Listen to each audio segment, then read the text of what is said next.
As our state enters this period of this latest mitigation strategy, stay at home, stay safe, I'd like to preview a further strategy we call a containment strategy that will allow us to take advantage of this time in our work to further flatten the curve and essentially make this effort a full court press.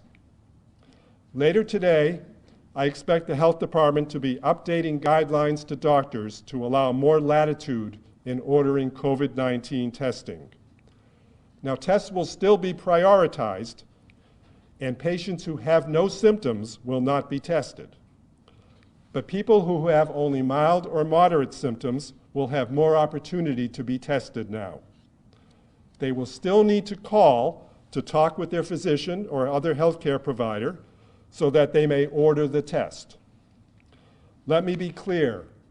You cannot just show up at a testing facility or a drive-through. The test must be ordered by your physician.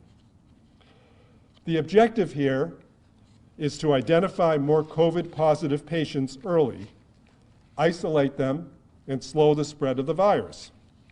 The overall strategy is test, isolate, do contact tracing on people that person was around, and then quarantine those contacts as appropriate.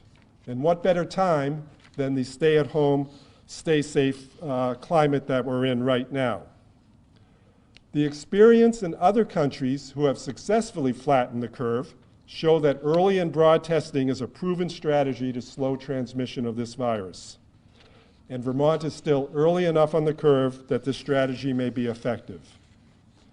Further, we're working with our colleagues in the Department of Public Safety to mobilize more contact tracing teams to help alert people who are potentially COVID-19 positive.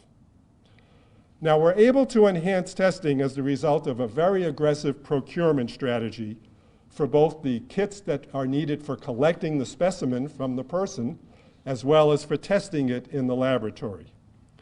While it's true that an enhanced testing protocol will draw on our supplies much more rapidly, I believe the benefit of more earlier testing significantly outweighs the slowing the pace of tests later.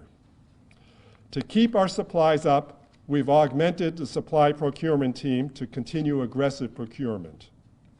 In the end, we may need the federal government to assist us with needed materials, but we're not counting on that, and we will continue to explore every avenue 24/7 to get our needed supplies.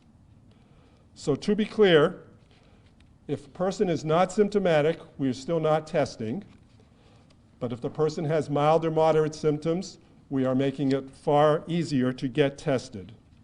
You must have a doctor's order to be tested, and please give your doctors time to review our new materials later today before calling their offices. Thank you.